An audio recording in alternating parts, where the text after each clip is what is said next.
la troisième dimension, c'est le titre d'un chapitre du livre Vertical. En fait, on avait exploré la dimension horizontale, la dimension verticale, et il fallait trouver une tête de chapitre. Et je trouvais que la troisième dimension, qui était l'espace, l'espace aérien, j'aurais pu l'appeler l'espace aérien, mais bon, la troisième dimension, c'est un petit peu plus poétique. Ça laissait place à l'imaginaire, on va dire.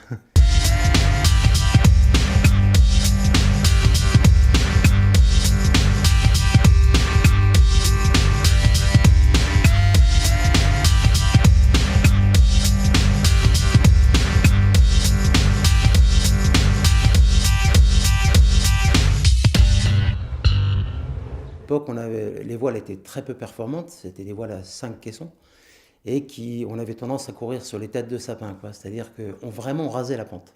Et puis après quelques accidents, quelques foulures, parce qu'on n'avait aucune connaissance aérologique, on a commencé à toucher notre bille, à devenir un peu plus pro. Et puis on a poussé le bouchon, donc c'est Estève qui a commencé à vouloir faire des cascades en l'air. Alors on ne savait pas si le delta tenait 3 personnes, on était en surcharge bien sûr, donc il n'y a que la vitesse qui nous sauvait.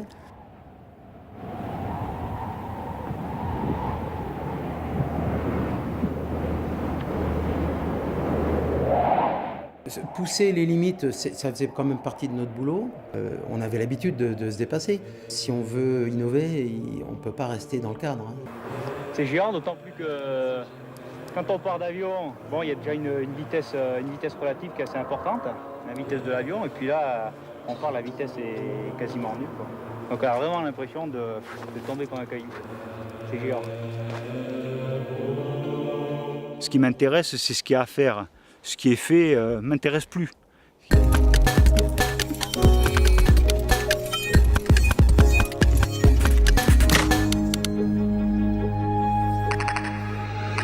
Ça, c'est une réponse qui est socialement correcte. Il y a des raisons plus intimes.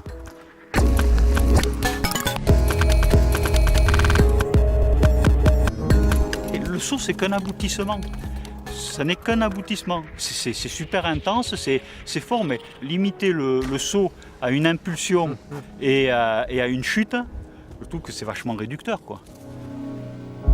Moi, c'était vraiment pour essayer de faire des sommets techniques et de décoller en parapente depuis ces sommets, si possible en altitude. Pour voler à très haute altitude, il faut quand même avant tout être un bon alpiniste qu'un bon libériste.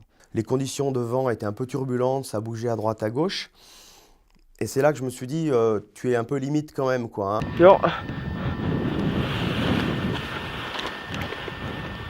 C'est ce qu'il y a de plus dur en parapente, et surtout à l'étranger, il y a toujours un peu une euphorie avec le sommet qui est présent. On a la voile, on a envie de voler du sommet, mais cette euphorie, il faut vraiment arriver à la maîtriser et à la canaliser pour ne pas aller vers l'accident. Tu n'avais quand même pas le droit à l'erreur. Ouais.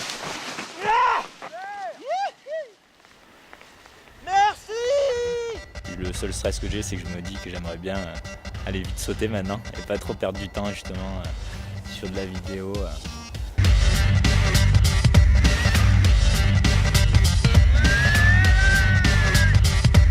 Pousser les limites de l'homme sans ça aille jusqu'à la mort bien sûr, mais dans la limite du raisonnable, moi je pense que c'est quelque chose qu'on doit faire.